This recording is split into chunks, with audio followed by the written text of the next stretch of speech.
we live? I guess so. Well, we were waiting on Doug to show up, Joel, but we're joined tonight by our really good friend, Rico Cortes. I love Rico.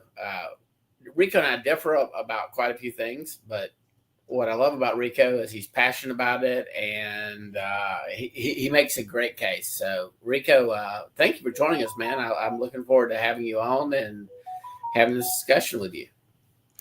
Thank you. Nice to be here. How's everyone going?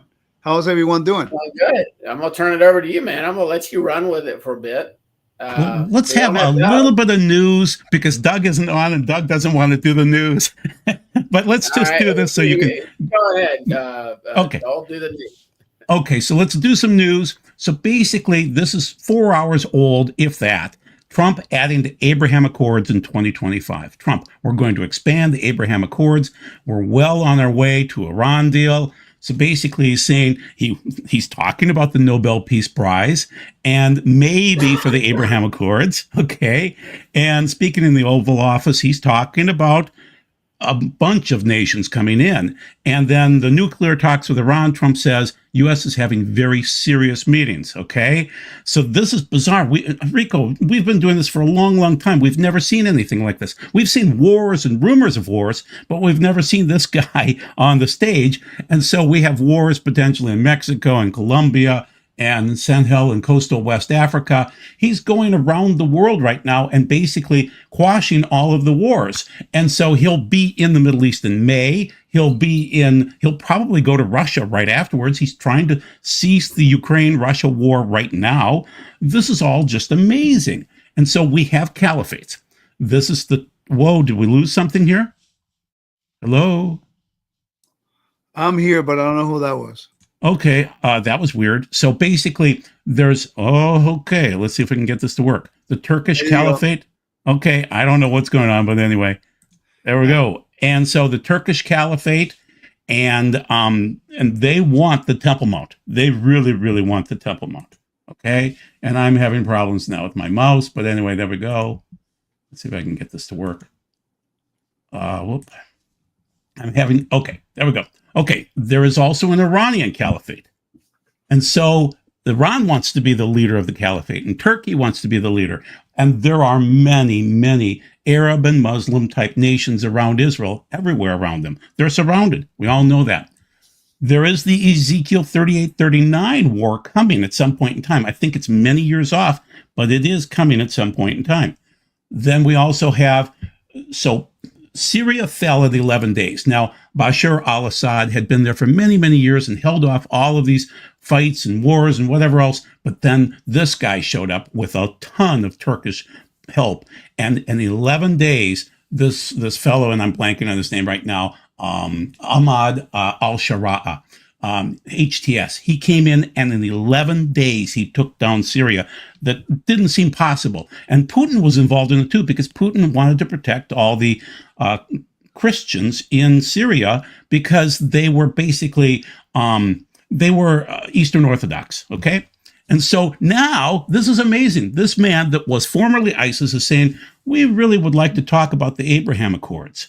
So he's setting up a May meeting with Trump in Saudi Arabia to talk about peace and prosperity deals and other things like that. And I'm arguing potentially pivot the Temple Mount from Jordan to Saudi Arabia, and Saudi Arabia really doesn't care about the Palestinians at all. Okay. So Jordan is scared because the Muslim Brotherhood came in the last few days here, and Jordan was able to catch them before they were able to pull off the coup. But yeah, they were gonna kick out the Hashemite kingdom and take over. So basically, Turkey's moving, and so I think Jordan's going to be forced to pivot towards the Saudis, the U.S., and Israel to protect themselves and keep their power. So, Rico, any comments so far?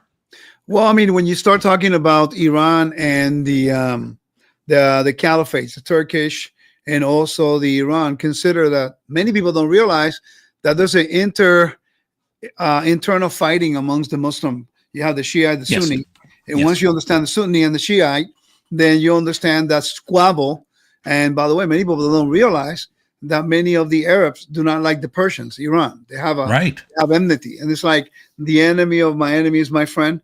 Hamas is actually Sunni, I think it is, and Yes, they are. is a Shiite, but because of the whole issue of getting the help, then they're actually working with somebody they don't really necessarily agree with in order for the common enemy, which is Israel. And this is the reason that when Gaza, they got in trouble and they're losing their power, and then Hezbollah basically is pretty much in chaos, and then Iran kind of says, oops, I'm backing off. So it's going to be quite interesting to see what's going to happen. And you mentioned Jordan. Jordan is a key player here because Jordan is the one who is entrusted with the Temple Mount. If we get the Temple Mount, no, Trump is not the Antichrist. And say that one more time. No, Trump is not the Antichrist. I don't understand what people I agree with you. I agree with you. It's crazy how they just come up with crazy stuff.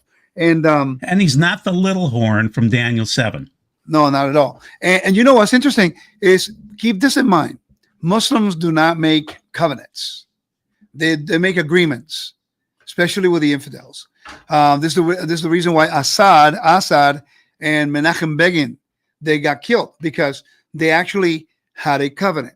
And Muslims do not make covenants with other nations. They make agreements. If you pay attention to the language, it's always the accord, but never a covenant. And this is the reason why the Egyptians do not attack the Jews, because they have a covenant, a peace covenant, Interesting. Okay, so let's run back and check out a little bit more here. So basically, Trump is going to visit Putin after he goes to the Middle East. So Trump is going to meet with a bunch of nations in the Middle East, and now Syria too, which is amazing. I mean, this ISIS fellow is going to meet with Trump. It's shocking. But then Trump is going to work on the Russia-Ukraine war and try to end that. And then, I'm sorry, I'm having problems with my mouse, but anyway, hopefully I can click the slide here. So there we go. So what we're waiting for is the 90-year-old king of Saudi Arabia to die. Okay, he's very old, very frail. And then MBS on the left-hand side would take over. And MBS has come out recently and said, the Palestinian cause is not my cause. I only care about my country and the people of my country. We will not waste time with radicalism. We will modernize rapidly. He wants to make deals, and he wants to, get a hold of this Abraham Accord. Now, his uncle, King Salman bin Abdul Aziz Al Saud, was born in 1935. He does not want a covenant or an accord with Israel. It's going to happen. We have 4 nations in there right now. We, of course, have Israel, but we have the UAE, Sudan, Morocco, and Bahrain. Right. Nobody. Yeah, tell us. Have you studied the history of the Gazans, the people Palestinians? They're actually Egyptians. Gaza belonged to Egypt for a long time. And then the Palestinians, they were taken out. They went to Kuwait. They got thrown out. They went to Saudi Arabia. They go to all these places to get thrown out. And they went into Jordan, and they try to take over their government. Hezbollah is part of that, And although 70% of the population in Jordan, Palestinians, but they don't like these Palestinians. And people don't realize that what they call the West Bank, which is the mountains of Samaria, the Shomron, what they call the West Bank, they don't have really a direct connection. It's a different government than the ones in Gaza. Sure. So for some reason, people are so ill-informed, specifically a lot of believers, they don't really understand the geopolitical issues going on, even within the Palestinian cause, what they call the cause. Personally, I think moving them out of Gaza is a great idea. Let them be absorbed into all the Arab countries, and that's what's going to promote, in my opinion, when Trump decided, why should we take them? Let's the Arabs take them. And that's a great move, because now the whole world is going to see how much they don't like the people, the Palestinians. They don't like them. No one. They are basically the cancer of the Arab world. People don't know that. This is tribal, isn't it? I mean, absolutely. When you look at these nations, the Arab nations, they're divided into many, many tribes. This Saud, the Saudi Arabia, but Saud is a family of Saud. It's a family. Yes. The same thing happens with the king of Jordan. It's a family. They came there. They became kings after, the English came out after the 1800s and after the Ottoman Empire fell. They created new borders and they created new kingdoms. They divided it up.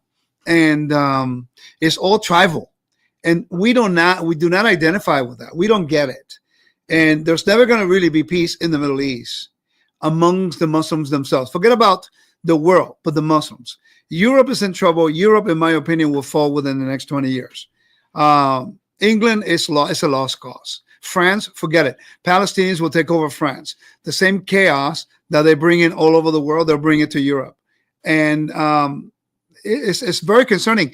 But I think what Trump is doing right now, our president is doing right now, is establishing a blueprint of conversation, which the government's never wanted to do that before. They are actually competing with proxy wars, and they're not really providing the conversation. And Saudi Arabia is going to be the player here because, you see, Saudi Arabia has something that the Palestinians don't have. The Saudis, they don't really care about the Israelis in regards to Jerusalem. They recognize Jerusalem being the inheritance of the Jewish people because they have said it. You know, they have identity and they have inheritance. The Palestinians are the Amalek more so of the Bible. They have no identity and they have no inheritance.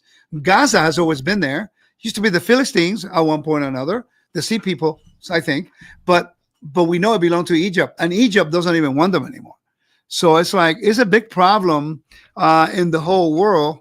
Palestinians, unfortunately, their culture will never, ever blend with any culture. Eventually, they'll take over and they'll try to destroy everywhere they go. It reminds me of the locust that the Bible may be talking about. Maybe Islam. It does work. It does work. So basically, what Saudi Arabia wants to do is put together a deal of some sort because they want business. They want finances. They think finance will strengthen their country more than war, say. And also they're afraid, I think, of Iran on one side and Turkey on the other side. These caliphates that are more forming. So they would rather align with Israel and the United States than Iran or Turkey, right, Rico? The majority of the people in Turkey are more like Western mindset. I was just there in March on the west side on Asia Minor, which is Western Turkey. And it's a beautiful place. It's very, quiet. And it's more when it moves more towards the east. Now, the president, I think it's Erdogan, right? The president, yes. Yes. He's a little bit more radical now. He's moving more Very to the radical radical side. Yes. But things are happening within Turkey that things are starting to kind of play out. I really do not think they have a lot to lose. You got to remember the Turks are not Arabs. You got to remember this, okay? The Iranians. They're Sunni, though. They are Sunni. Yeah, but they're not Arabs. Right. Now, for ethnic groups are very important here. Oh, you have huge. I'm sorry? Huge. Absolutely. Yeah, many people don't make the distinctions. The Turks, they're not Arabs. They're Muslims now because of the Ottoman Empire. But they're not really Arabs. They're Turks. It's a different race altogether. So the culture is different. Some things are different. Now, the Iranians, Iran, they're Persians. So they don't really have much in common they have a lot in common, but not much, fraternity between them and the Arabs. And then amongst the Arabs, you have the Alawites, Yes. in Syria. Well, they're actually Shiites. The Alawites are, but you have the Christians there that are technically Russian, or not Russian, but Eastern Orthodox Christians. Right.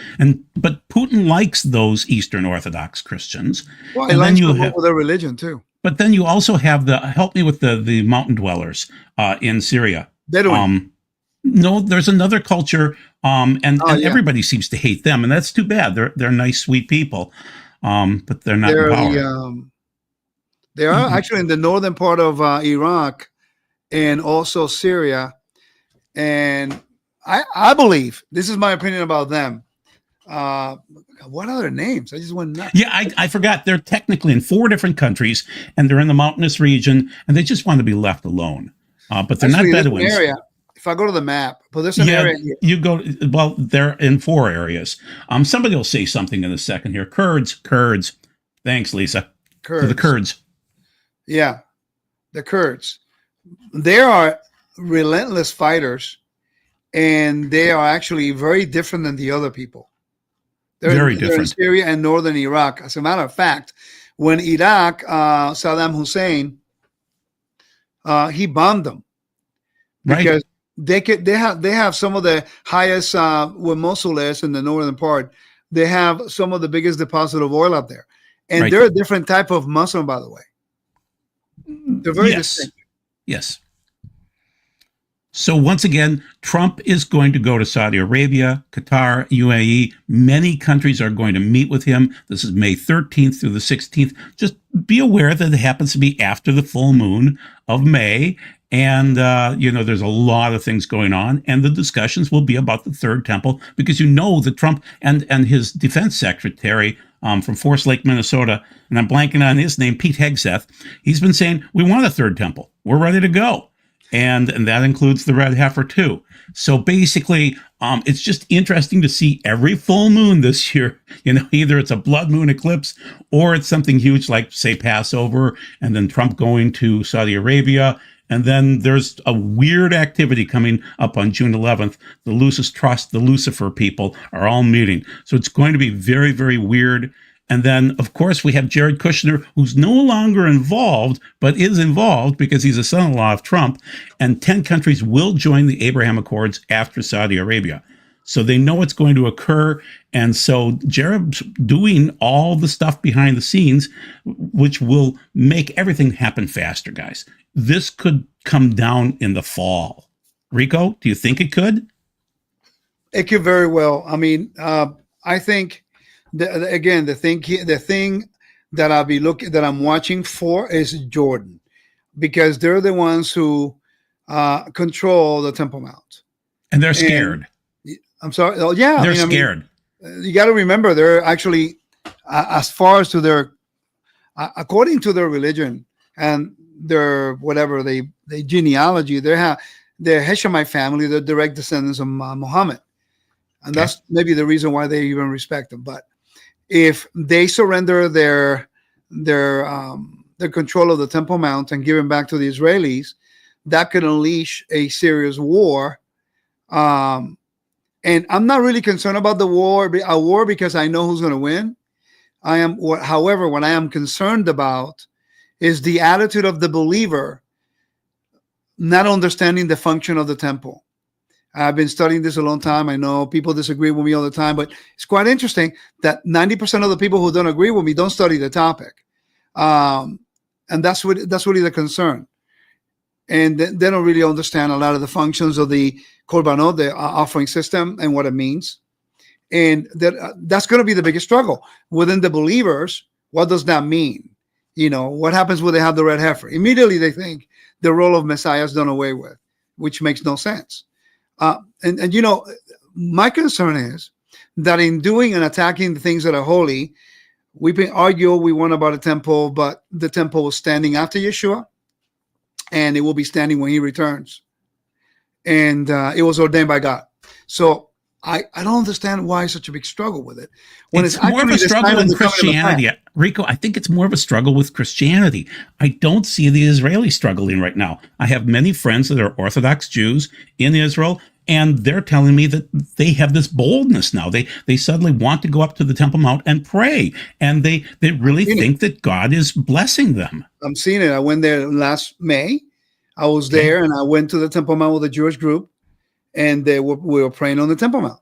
We're doing the Amidah on the Temple Mount. You're not in jail, and we didn't go to jail. I mean, my concern, and Israelis with the secular aspect of them, they could care less. Many of them really don't. They're not really aware of the biblical stuff, But a lot of the Orthodox, depending who you ask.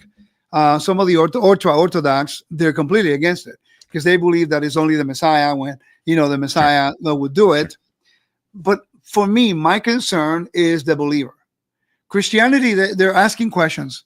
They have to adapt to the whole new environment in 1948. When Israel was made a nation, a lot of the evangelical and a lot of the Christians had to reevaluate their eschatology, and they changed. They understood there's something moving. My concern is within the body of believers who follow Torah, and I'm seeing this huge move towards an anti-Semitic, anti-Jewish movement that I think is concerning, and because they don't understand the function. That's the reality. And I'm speaking out of confidence, not arrogance, because, you will think that people will consider like a Joseph Good, who's been studying the temple 43 years. I've been doing it for 25. I'm going on 26. Other people who've been doing it for a long time. But we don't become a resource to at least try to bring the other side of the coin. We haven't have an argument about who's right or wrong from people who don't study it. And I don't think that's fair. I would love to have more of an open forum that we can exchange and really dialogue about the things so we have more clarity about this stuff, you know? Well, the main thing is Israel won't do a two-state solution anymore. After October 7th, they're done. There's no two-state. And you know what? You know what, Joel? I'm sorry to interrupt you. You know what was interesting? I was in Sukkot. Well, the day before, I was on a Friday. I was teaching. It was Sukkot that year, and I was teaching, and I made mention of. Do you know why the Muslims do not attack inside the old city? Normally, by and large, it's not huge attacks. Just random one guy going nuts. But it's not constant. And the kid, I'll tell you right now, and the babies are walking around freely in Jerusalem. No one dares to touch them. And I made this point. I said, because they know the moment you touch the children and you abuse them, the Jews will be the lion who will not let the prey go. The next day, October 7th, the way the Palestinians did it, it was premeditated. It was horrific. It was the most unspeakable thing you can do. And I told my wife, Gaza will be gone. Because I knew at that moment that the threshold and the line was crossed to such extent that either they do it now or they don't do it ever again. Well, they didn't attack men. They attacked young women and babies and mommies and grandparents. It was the lowest of the low. Amalek. That's exactly what Amalek did in the Bible. That's Amalek. You know, that's what I'm saying, that you can see today we cannot say the Palestinians is Amalek. We cannot say that because that's a genealogy, but the traits of how Amalek would attack, that's the reason why God says, don't. Oh, you're right. They attacked from behind. Right. Yes. They're undefensible. You know what I mean? That's the worst thing you can do. It's like, how do you feel when you watch the news and you see a young guy attacking an older lady, 72-year-old who's you cannot defend themselves? We cringe and we want to defend that person. Can you imagine what would happen in America if some group of people will do that to us? Oh, Lord, have mercy, you know? But it's quite interesting. I cannot believe Scott's been sitting here all this time and haven't said anything. Don't worry. Okay, so now I'm going to click down the slides. We've shown you enough stuff. Keep in mind that Rico supports the Third Temple and the Temple Institute people. I love those people. I have friends over there. Adam Eliyahu Berkowitz will be on next week. He'll be talking about it. But the main thing is I'm more of a Haykal guy in the Hebrew, and in the Greek it would be Heron versus Naos. So Naos would be, for me, the Holy of Holies and just a tent. But Rico is on the side of it seems like they're going to build another temple. And either way, you have to have a red heifer to sanctify things or to make things tahor. We'll use that phrase. And I'll click things down. And Rico, basically, we're going to ask you a few questions now and things like that. So go ahead and tell us a little bit about your ministry again and tell us a little bit about Rico. Oh, man. I was born in Puerto Rico, raised in California. And I played professional baseball for 6 years, minor league baseball. Then I was a baseball scout for 10 years for the White Sox. In late 98, early 99, I came back to the things of God. I began to study Torah. And then I've been teaching now since 2000, internationally since 2005. But locally, I started at 2002. I've been focusing a lot of my research and studies on ancient Near Eastern history and also temple functions, temple archaeology, temple geography, topography, and also the temple functions. And research the last few years on the language of the New Testament, the language of the temple in the New Testament. The last 5 years, I have really dedicated a lot of my time to also study Greco-Roman history and in light of the New Testament. So I went to Turkey last year. I went back this year to the 7 churches. And then I went to North Greece last year. And this year, and also Greece, and last year I went to Rome to do research on the letters of Paul and all the churches in the first century. It was a blessing last year, but this year was a revelation. It's life changing, and I highly recommend to the audience that we really need to really reevaluate some things we're teaching, because when you go to these places and you see it, like if you go to Israel, you realize how much we're not aware of really the context of the Bible from the Western world. We have to go to the sites to really get an idea more or less what's going on. And that's in a nutshell what I do. And keep in mind, people, I'm in Minnesota, cold Minnesota, and Rico came here a few times over the years, one time to Aurora, Minnesota. You don't know where that is, but it's about as cold as you can get. And I met him up there. It was freezing, but I'm going back sometime again. I need to go back. So bottom line is, have Torah will travel. Rico will attend places and meet with you, and he's a great teacher. I've met him a few times over the years. So we want to encourage people to check out wisdomandtorah.com, is it? Yes, sir, wisdomandtorah.com. And subscribe. I have temple courses. I have a temple course on site in Orlando here next week. And we keep busy. Next March, we're taking a tour. We're planning a tour to Turkey and Greece. And then in November of next year, we're going back to Israel. So if you want to go to Israel with me, it's not a tourist thing, although we'll do touristy things. It's going to be more like a learning experience to non-traditional places, biblical places, and really hopefully learn a lot. So I hope that you join us there. Okay, so we're coming up to these situations where things are going to happen quickly in the world, where Christians are afraid that we're going to have a sacrificial system restarting on the Temple Mount. Well, technically, the red heifer would be offered on the Mount of Olives. So, Rico, what would you tell Christians to say you're re-crucifying Christ whenever we have a cheeseburger, not cheeseburger, but a hamburger for dinner? I think you got to remember, the book of Leviticus contains 247 commandments.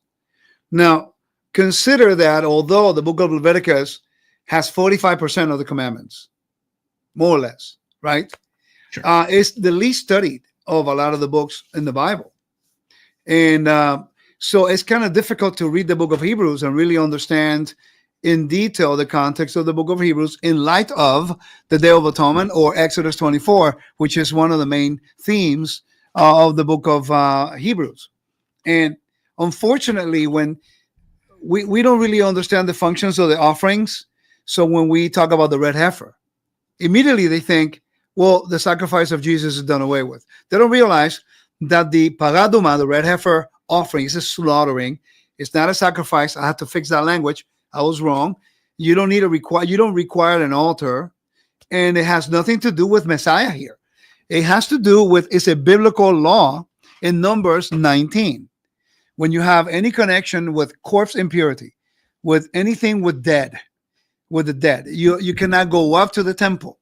Now, what I want to submit to the audience is that if you follow the prophecies and Jewish eschatology, not Christian eschatology, Jewish eschatology, which is based on the feast and the message of eschatology in the feast, my teacher, Joseph Good, has a great information on that.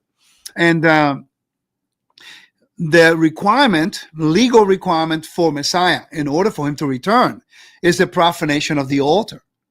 So how can the altar and the temple be of the Antichrist when it has to be sanctified so the false Messiah would defile it so that the counting of the days will come for Messiah to return? I mean, it's illogical how sometimes we're thinking, not because we will not accept if we have a rational response.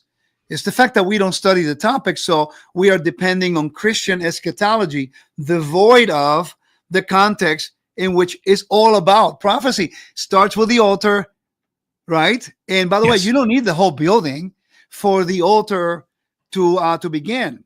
I would argue that you need a covering over the top, a chuppah. We would call it like a marriage covering. For the altar? For the altar, just so you could cover it from rain and things like that, or dust. Actually, I like to push on that. There was never anything like that in the temple periods, first or second, not even in the tabernacle. Ezra and Nehemiah, there wasn't actually a covering then? No, not on the altar. Actually, one of the miracles that the Talmud tells us is that there were like miracles that happened in the temple. And one of them was that the cloud of the altar, the cloud would never dissipate it. It didn't matter how much rain, it never went out. The fire never went out. That's one of the miracles of the temple. And what people don't realize, and I know you hold to the position that you can have a tent, but Ohel Moed. I mean, we had a tabernacle early on. Actually, we've had different possibilities of the tabernacle, something before the tabernacle, a first type of a temple, then Solomon's temple that was much more glorious, and then no, there were iterations between the first and the second temple, where Herod's was much on to the process.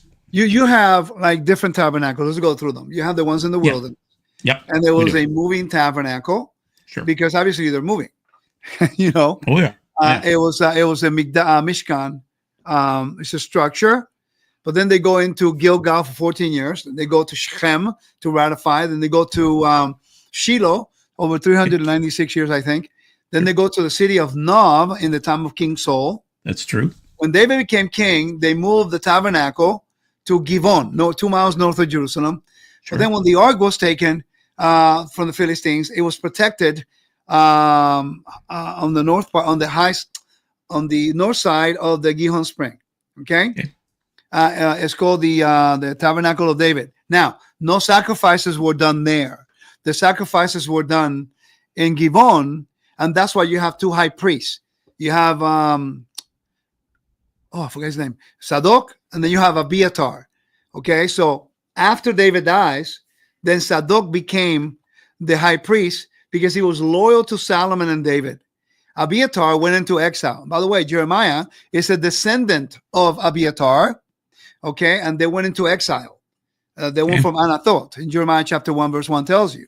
Okay, so maybe that's why Jeremiah wasn't as active in the temple. Now you know, because they were in exile. Anyway, so what's interesting is that you have the temple after the tabernacle in Shiloh, in which it had the stone walls and they had a covering on the tabernacle building. A simple covering, yes. a fabric covering of some sort. Okay, yep. After the tabernacle was destroyed and then the temple was built, from that moment on is a blueprint, and we have the dimensions in Ezekiel. We have the dimensions in First Chronicles. And from that moment on, it cannot go back to the original one. But the altar must be done. It's the altar that matters here. Obviously, they're going to build everything else. Don't get me wrong. But a building is a building. If there's no altar, it's just a building. But the altar, the moment it's built, now you have a temple. Then everything you can build. So just so everybody's aware, let me pop this up real quick. Doug had talked to me before the show, and he'll jump on in a few minutes. He didn't want me to go into the Hebrew and beat you guys up on the Hebrew. But basically what Rico is saying is that there is something, we'll call it tamei is ritually impure and tahor is ritually pure. So you can go up and either minister or be involved in the ministration of the offerings and the prayers and things like that. So you would need to do certain things like be circumcised, like Paul was. And you would need to be zealous for the Torah. And then you would also need to take a mikvah, which would be like a baptism, and other things like that need to be done. And we know that within Christianity too. But the main thing is you can't just assume that you're clean, because everybody has been around corpse contamination. That makes us, that's the key. That's why we need the red heifer. So even though there are people within the Temple Institute that argue that they've never been around death or anything like that, I don't know how that works out. But I also know that there's an odd little section in First Chronicles, I think 30, that talks about the northern tribes coming down and saying, we really want to keep Passover. Please let us keep Passover. And Hezekiah prays and says, I don't know about this. And finally God says, I'll make them clean. So that's why they did the second Passover. Yeah. Right. Yeah. It's about course impurity. But it's still tahor. And so you have to be ritually pure to be able to be involved with Passover and other festivals and things like that, and come close to the holy, we'll call it.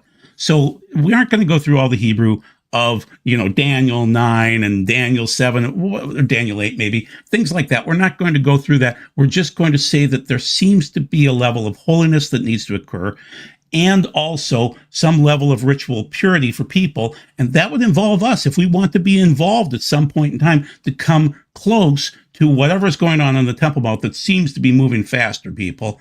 Then you need to start thinking about, what are you willing to do, and pray about it. So, So the bottom line is you have to be circumcised as a male, and your heart has to be circumcised too. And so if you read Ephesians, I think it is 3, Paul talks about the various things that elevate him. And he's not bragging. He's just admitting he was a Benjamite. He was a Hebrew. He was circumcised on the 8th day. He was, he's zealous for the Torah and things like that. Those types of things might get you close. But what about the 144,000, Rico? What about those people? What level would they need to be? Well, I mean, they're all the 12 tribes, and right. If you really pay attention, and I like to go back to Numbers 19 in a minute. Okay, yeah, okay. But talking about the 144,000, people assume it's just anybody, but the text in the book of Revelation specifically tells you it's only of the 12 tribes of Israel. Right. Now, one of my friends and a student, she comes to my temple course. After I did the class, she said, Rico, have you considered 12,000 as a military number? And I said, I've heard about that before. I began to research. She's right. It's about a military force, and it's going to be in Jerusalem. If you read the text, you're going to be in Jerusalem because it's quoting a text in the Old Testament. So it's actually from Jerusalem. It's when it talks about the Ezekiel 9:4, when they're going to be sealed in the foreheads. It's actually in Jerusalem. So we know that these prophecies will take place when the altar is dedicated, the appearance of the false Messiah, and then we're going to start identifying these people. And because remember in chapter 7, verse 9, it talks about how there's going to be a great multitude from many languages and many nations. That's going to be us. So there's a distinction, and many people are trying to figure out, are you one of the 144,000? Well, no, the text says they are of the 12 tribes of Israel. Not anybody grafted in. If you go back to the book of Revelation, it's quite clear about that. Okay, so that's something that people need to consider maybe when they read into it. In regards to the red heifer, go there. The question will be, why do you need the ashes? It seems like a weird and odd ritual. People need to remember that the temple in Jerusalem was very distinct from any other temple in the ancient Near East. I've studied ancient Near East now for 14, 15 years. And the ancient Near Eastern mindset was apotopreg worship, the underworld, death. It was all about death. So everything in the temple was designed to reveal what the realm of life is. So let me give you some brief examples. Women were not allowed to be priestesses because there were priestesses in Mesopotamia and also Egypt. And there was also temple prostitution, and there was also divination and reading of the liver. And therefore, that's why in the temple, women are not allowed to be priestesses because of her menstrual cycle will render her unclean. Okay. Plus, of temple prostitution in certain places, God did not want for people to think Israel has fertility rituals in the temple. Then you have no honey and no leaven, because those things were used, honey for the worship of Moloch, and then leaven also in some places, in the underworld gods providing, leavened bread for their services. That's why none of the sacrifices were slaughtered at night or put on the altar at night. The only one that's slaughtered in the afternoon is Passover, and the only one that is eaten at night as a requirement. Okay, but the other ones, the regular korbanos, the offerings, they have to be slaughtered in the morning and the afternoon, or in the middle if you're musav, an additional offering. And some rules you were allowed to be eaten later, but you cannot put the meat of the animals on the altar. Another distinction is that the animal was never slaughtered on the altar in the temple. It was slaughtered north of the altar for the communal and national offerings, and for the individuals, they have different places, but never they took it to the altar to slaughter it on the altar. That's one of the distinctions between the temple of God versus, the temple of the Hittites, the Canaanites, and some of the other people. Now, leprosy was not allowed in Jerusalem. Leprosy is death. It's a sign of death. So anything connected with death was not allowed in the temple proper. A woman in her menstrual cycle, from that period of time that she's unclean, then she's not allowed to go into the temple in the courtyards, right? In the area. A leper cannot even go into the city because the city is holy. And the whole message is that the city and the temple is the realm of life. So now you have a problem in which you came in contact. By the way, Yeshua came in contact with a dead little girl. She was 12 years old. Oh, she's sleeping, but she was actually dead. The text tells you she was dead. Well, guess what? According to the Torah, after he touched that girl, he became corpse impurity. Now, he didn't sin. He just became ritually unclean. And according to Torah law, he had to go to the process of the ashes of the red heifer. And allow me to share the screen so I could read you the verse. Yeah. Do you have the verse handy? Do you want to pop up a screen or just read? No, I'm gonna do it right here real quick. Okay. All right.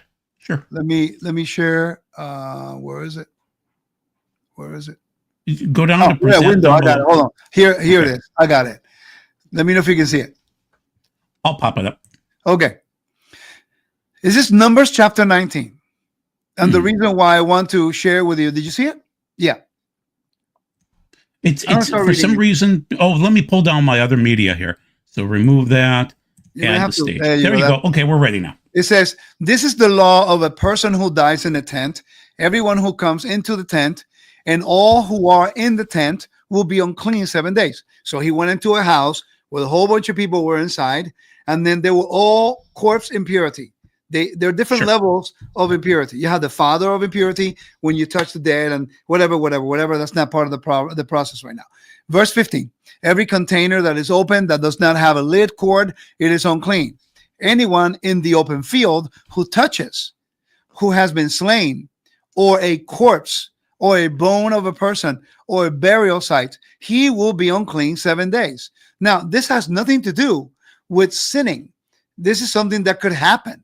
Family member can die, and then you touch them, you are ritually unclean. You wait for the period, you do the ritual of the waters of purification, and then you go up. Then it says, for an unclean person, they will take from the powder of the burnt purification offering. See? It says, and they will put running water into the container. A clean person will take hyssop and dip it into water and sprinkle it on the tent and all the objects and on the persons who are there. Now, hyssop is actually an antibacterial, and it's also known for a corpse impurity. So wash me with hyssop and I shall be cleansed, said David. Well, David committed willful sin. He should have died. So he basically saying, I'm dead man walking. Will you please purify me? Okay. Anyway, so it says, verse 18, a clean person who will take hyssop and dip it into the water and sprinkle it on the tent and all the objects of the persons who are there. And on one touches the bone, the slain or the dead, in the or the burial site. The clean person will spatter the unclean on the third and on the seventh day. And on the seventh day, he will purify him, and he will wash his garments. He will bathe in the water in the evening, and he will be clean. Watch this. This is important. But the man who is unclean and does not purify himself, that person will be cut off. That is karetz. That is basically cut off. This is actually a very interesting topic because there's the 19 ways the Bible specifies about being cut off. There's divine judgment, and there's the different judgments that can happen. Cut off from the midst of the assembly because he defiled the sanctuary of God. The water of impurity was not sprinkled on him. He is unclean.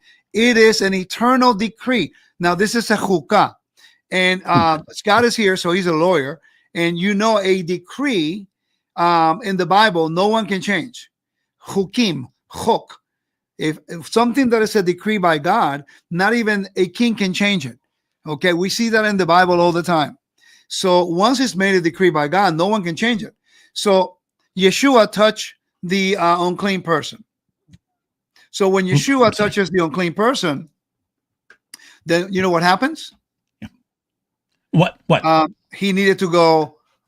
He needed to go through the waters of purification. In other words, according to Torah law, when he touched that little girl, okay, or when he touched a leper, no, the little girl, the corpse impurity, sure. Then he had to be sprinkled. Well, he was pretty close to Lazarus too. So, you know, he called Lazarus out, but yet he's within. He didn't touch him. Okay. Right. He told the disciples to. So there would have been corpse impurity. Then they became, to me. Because they were in the cemetery. So what I didn't think about before was there is no sacrifice for corpse contamination. Normally there's a sacrifice for something, for we have different types of sacrifices that are needed, and there's 5 or 6 of them. But in this case, there's nothing for corpse contamination, but yet it's huge. And that's where Yeshua comes into play. Okay. So he is our purification. What people don't realize is that the Torah, the book of, can you find a verse for me? Do you want to pop it back up again? Sure, let's do that. Let me go here. Let me ask you and ask the question to the audience. What is the only thing the Torah cannot do for you? This is something, hopefully they're being active in the chat. But what is the thing that the Torah cannot do for you? Well, let's read it. Let's go to the book of Galatians. People like to quote Galatians and they overlook this particular thing. Galatians 3, verse 20 and 21. It's talking about faith, talking about all that stuff. And verse 19 says, so why then the law? It was added on account of transgressions, until the descendants should come, to whom it have been promised, having been ordered through angels by the hand of the mediator. Now the mediator is not for one, but God is one. Verse 21 is very important. It says, therefore, is the law opposed to the promises of God? May it never be. For if a law have been given that was able to give life, certainly righteousness would have been of the law. And then he says, but the scripture imprisoned all under sin in order that the promise could be given by faith in Yeshua the Messiah to those who believe. In other words, the Torah can give you blessings, protection, but every person dies. Every person, Moses, Judah, Aaron, David, every righteous man, even Zechariah, the father of Elijah, every human being, you can be blameless and righteous, and you still die, because we are all confined to this fallen world. By the way, the whole world is contaminated with corpse impurity. That's the whole point. So God says to Israel, you're going to be my kingdom. I'm going to sanctify you. I'm going to protect you from the destroyer, death, Exodus. I'm going to put hyssop, and the blood is going to be your ransom for your life. Okay. Now they were saved from the oppressor Pharaoh and from the destroyer in Egypt. That's resurrection. That is actually the whole message, salvation. And now God says, now I'm going to make you a peculiar people, a royal kingdom, and I'm going to now use you as the vehicle that would announce to the nations that I'm the one who gives life from the dead. So how can the world understand the realm of life if there's not a temple? Because the temples were prevalent in the ancient world. When you look into Egyptian history, as I have for the last few years, you know that the Pharaoh, when he would go to war, guess how he used to put his tent in the middle of the camp, and it was a tent, 3 type of rooms in a tent, exactly like the tabernacle. Okay, this was basically the dwelling place of God. The difference is that there's no image in the Holy of Holies. Okay, and the difference is that there's devoid of death, any connection with the dead. Okay, this is important. This is the reason in this week's Torah portion, chapter 20 and chapter 10, when Aaron did not eat the offering after his kids died. They died because they brought strange fire. Okay, they were anointed, they were consecrated, and they were dedicated for that service, but yet they did it their own way and they died. And then Aaron was not allowed to mourn. Why? That's why they have the garments of the high priest has the double stitch. They were not rented because it's mourning ritual, and the temple cannot have any connection with death.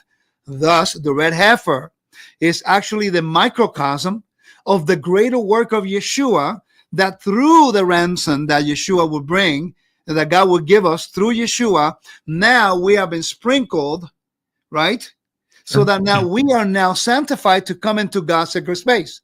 The temple is teaching you how to return to the garden. So then why do we need the red heifer if we have Yeshua that sanctifies us? Because there's still going to be a temple in the book of Zechariah. It tells us that the nations will go up to Jerusalem. And if you don't read the chapter carefully, it tells you many people will die. So therefore, everyone's going to be corpse impurity and still a sacred space devoid of death. Remember, death is the last thing that will be destroyed. 1 Corinthians 15, verse 20 to 28, and Revelation 21, verse 1 through 4. So people forget that we're going to be living in the real world, and all the nations have to go up to Jerusalem to celebrate the feast. And if they have any connection with corpse impurity, you just go through the ritual. What in the world was that anything to do with the Messiah and doing anything away with him? It's a type and a metaphor. Yeshua is a type of, because through his death and resurrection, now we are no longer slave to sin. We are now delivered from the curse of the law, which is death. What we're telling you is the world events are pushing this forward. You're going to have these discussions. It's better to meet with Rico, have the discussions. He's more than willing to talk to you. He has courses all the time, all over the place. And the main thing is it's a good discussion. You're talking about the Bible. You're digging into the Bible. And so what we want you to do is be aware and have an open mind going into this, that you're not bringing a sacrifice with the red heifer. There have been 9 of them so far. This would be the 10th red heifer. And then they would do this on the Mount of Olives. Okay. It's not going to be done on the Temple Mount. And they've already purchased the land on the Mount of Olives. They have friends that are going to take care of things. It has not been done yet. Rico, do you have any comments about when you think it might occur? We don't know. I mean, as far as I know, I was told that the heifers were disqualified. We don't know if that's just saying that to take off some pressure from all the political issues going on. But this would not be a secret thing. I mean, many people are saying, oh, they already sacrificed a red heifer and they did it in secret. I can guarantee they're not. I'm going to say something, and I don't mean any disrespect, but when you hear people say that, they don't know what the heck they're talking about. Because the Bible in Numbers 19 specifically tells you how, where, and when. Not when, but how, where, and who. It has to be, it's very restricted, and it has to be done in a particular place. I mean, just moving the wood over there, the logistics is going to be quite interesting, because back in the day, they didn't have all the buildings. Now you have to deal with corpse impurity. There's a cemetery there. I mean, there's a lot of things that you have to deal with. People have no idea what it entails to do this whole thing. When this happened, it would change the scope. World War III, though, Rico. I mean, admit it. If you brought a red heifer that was perfect onto the Mount of Olives and went to offer it, somebody's going to get angry in the other world, the Arab world. Yes, but I think something will happen that is going to kind of diffuse. I don't know. I can't really tell you, but I'm seeing it occur right now. The Syrian leader that was part of ISIS is saying, I want to be a part of the Abraham Accords. Something's going on. And also, definitely something's going on. I mean, I think the whole Gaza thing and the way Israel has handled Gaza has really opened the eyes to some of the other Arab countries that I think they're leaving Israel alone in some facets. And now that Trump came into power and he is making these decisions. Rico has friends over in Israel.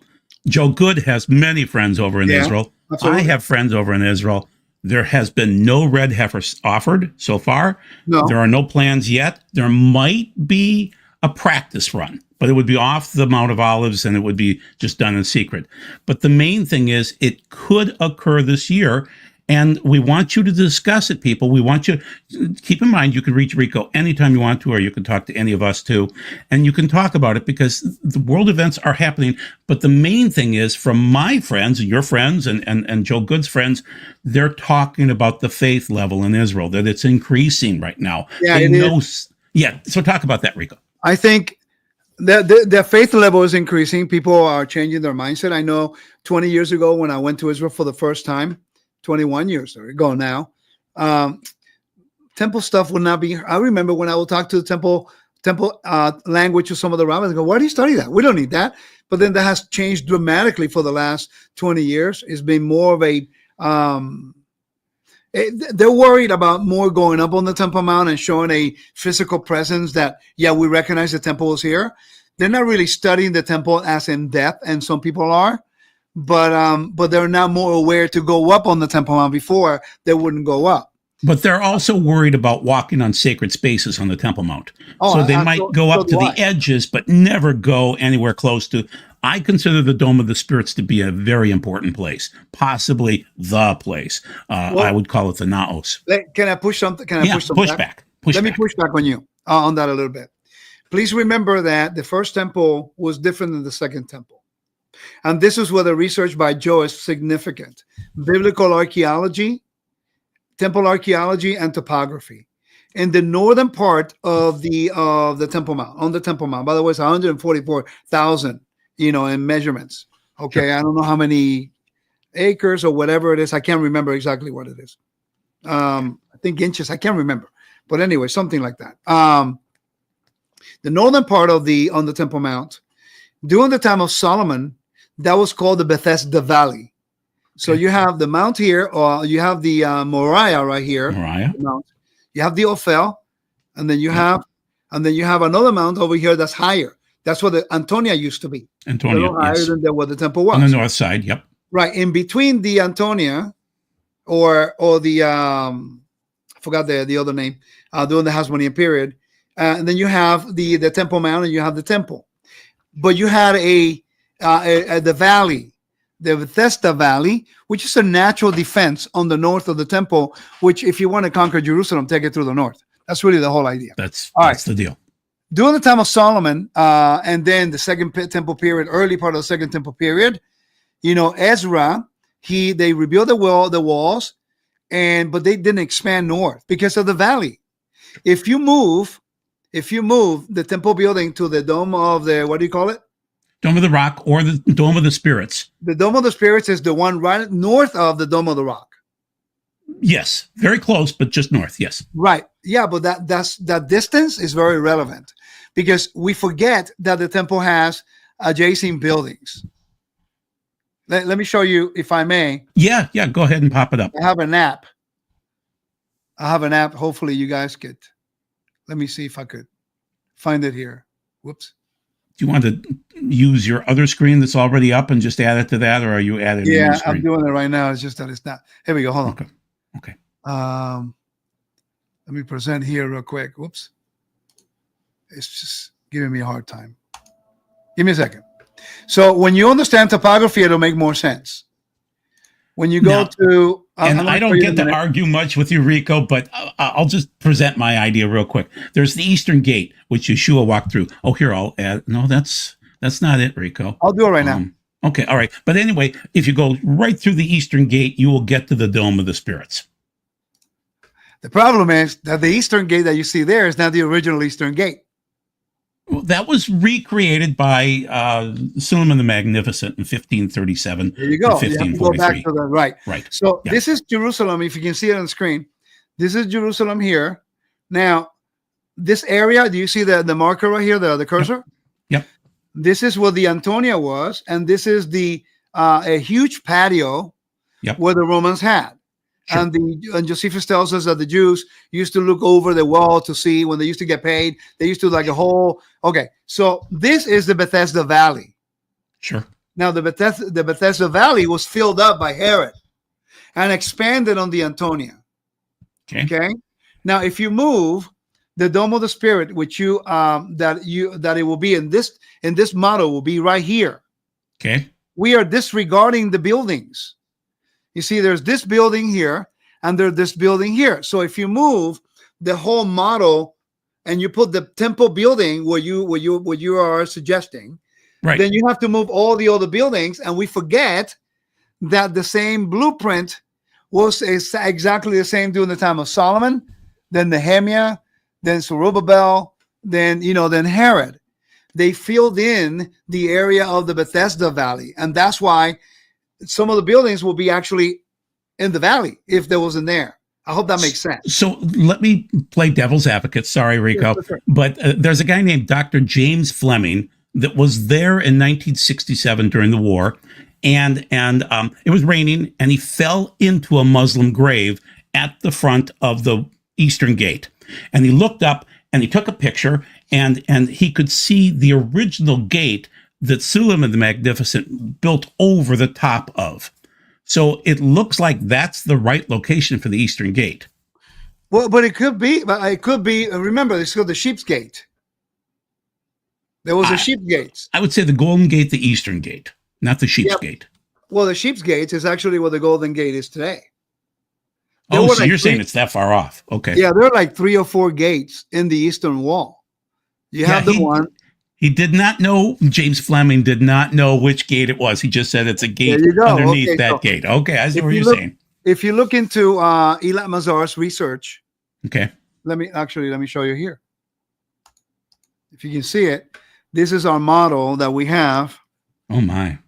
Okay, this is actually the eastern wall. People forget that there was a wall on the outside where the cemetery is before the eastern gate. So you have this one. This is the one right now that is considered the eastern gate. And you may be is right. It goes to the Dome of the Spirits, right? It does. It goes straight to the Dome of the Spirits. Yeah, but what is this? This is a building that is actually, it's called Beit Hanitzot.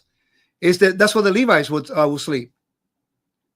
So now you have to consider all the buildings adjacent to the temple building. People don't think about that. Okay, now let me take you to another gate. Let me go down again.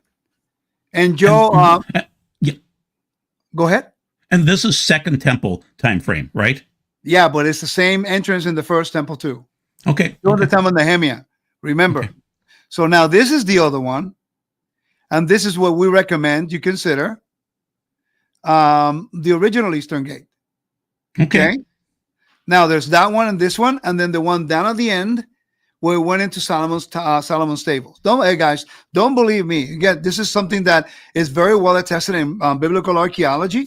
You can look at Eilat Mazar. You can look at Leon Rittmeyer. You see, this one goes directly to the Eastern Gate.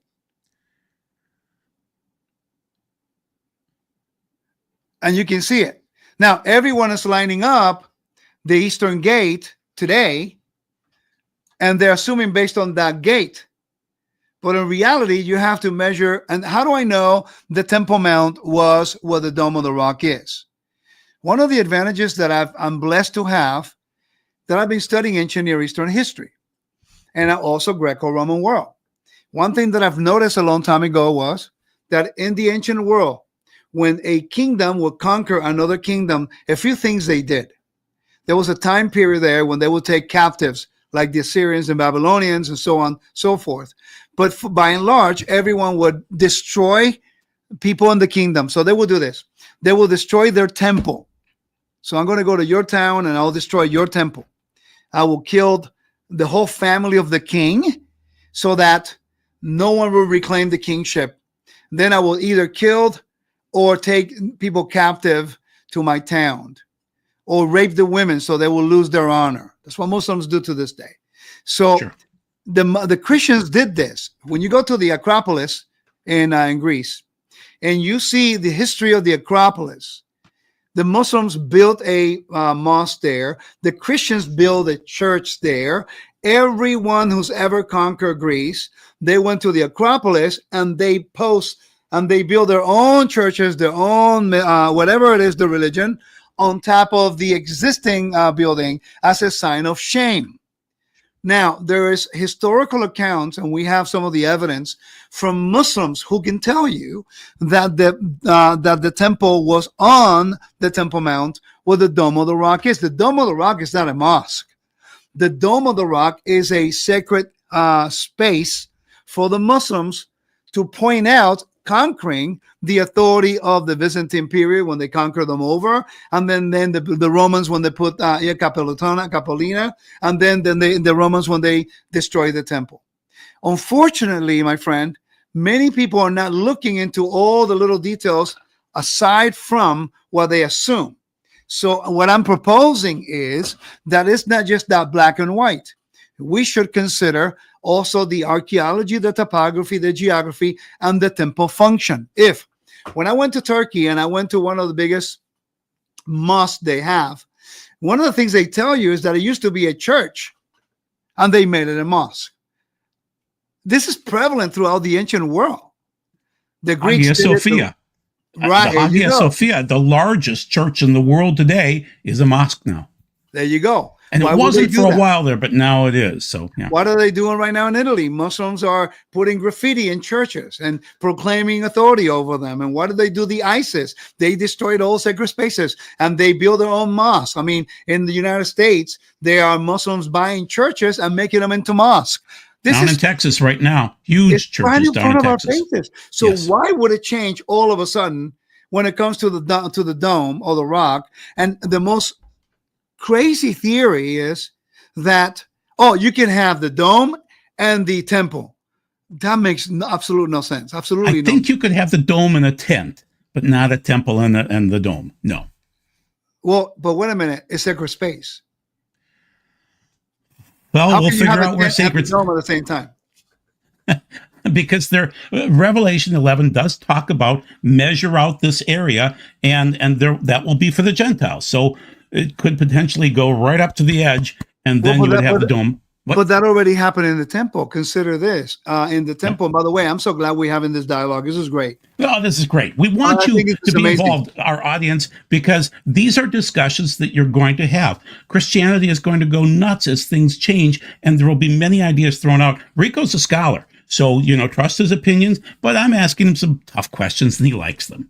Well, I mean, you have to. This is the whole idea about learning together. The problem, my issue is not having someone who has a disagreement and wants to exchange and have a dialogue. Yeah, I love you, Rico. Don't worry. I love you too. My issue is when people want to argue, they don't study the topic and they pretend to be experts on it. That's disrespectful. I mean, I would never do that. I mean, I talk to a scholar every week for the last 5 months, I think, 4 months.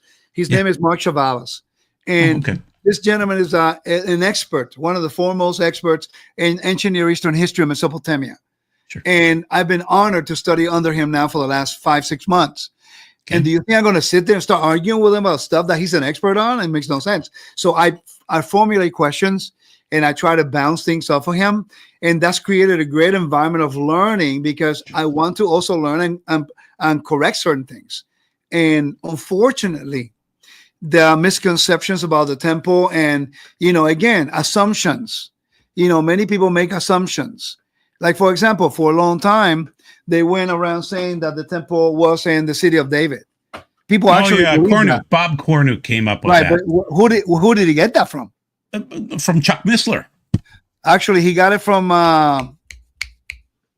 you're on your own now. I remember that Cornuke got together with Missler and they said, this is it. This is what we've got. And I bought the book. It's sitting out here. And what a stupid book. It's ridiculous. There's not enough room. It can't be in the city of David. For a minute? Let me get the book. Yeah. I thought you were already up. Get me off the camera. No, just get me off the camera real quick. Oh, okay. Yeah, sure. Yeah, okay. No, get me off. Get me off because I want to get a book. Oh, okay. All right. Well, that's fine. Sure. I'll just promote myself. There you go. I'll talk for a minute. So basically, we want you to have the discussions because if the offering of the red heifer is done on the Mount of Olives, then there possibly was a causeway across from the Mount of Olives all the way over to that, whatever is the Eastern Gate. And Rico and I are kind of discussing that, and then into the Temple Mount area. I'm arguing that the Eastern Gate is the Eastern Gate. He's arguing it's over just a little ways. He could be right. He studies it more than I do. But the main thing is there is this reason to walk in through that gate. And then there's also a huge verse or verses involved in this. Ezekiel 44, 1-3, which talks about the Mashiach. Only the prince can walk in through that gate. And he did walk through it before when he was alive, 2,000 years ago. So keep that in mind that it matters. It matters in Ezekiel. It matters now to figure out where these things are. And it's fun to talk about because this is becoming history right now as we speak. Rico, are you back? Yeah, I'm back. I couldn't find the book. I have it somewhere, but the guy's name is Ernest Martin. Sure. Okay, that's where they got it from. Now, let me tell you a story. And I don't know if Cornuke knows this, but Ernest Martin, he was I spoke with Eilat Mazar. She passed away a few years back. For people who don't know, Eilat Mazar was a pioneer in biblical archaeology. She was the granddaughter of Professor Benjamin Mazar, who was the leading authority of the archaeological site in 1967. I have the preliminary report of all the findings on the Temple Mount. Now, his granddaughter, Eilat Mazar, studied with him forever. He has a son. I think I forgot his name. Eli or something like that. I forgot his name.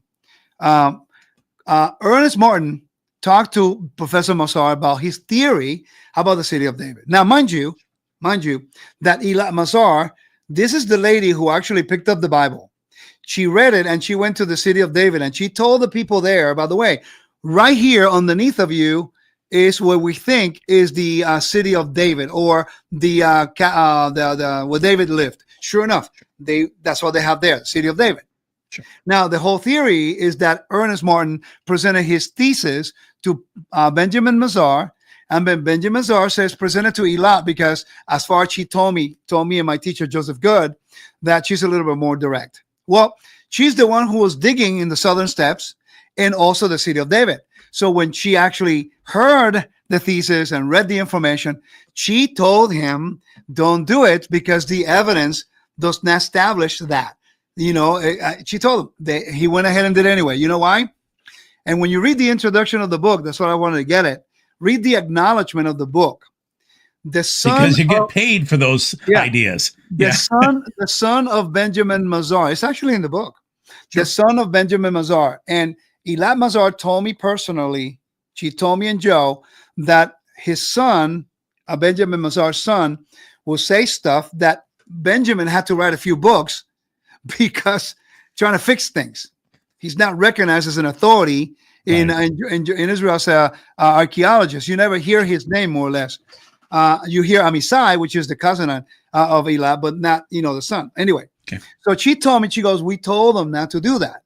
Okay. The evidence is not there. But in the book, it says in the acknowledgement that Ernest Martin, after 6 months of research, 6 months, he comes with a theory about the city of David. Look, recently they just found some Solomonic wall in the city of, in the southern steppes with a theory that the city of David, the temple was.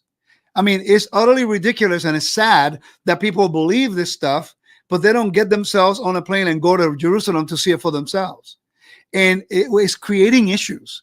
It's creating problems. I highly recommend you consider having the conversation and looking at the evidence.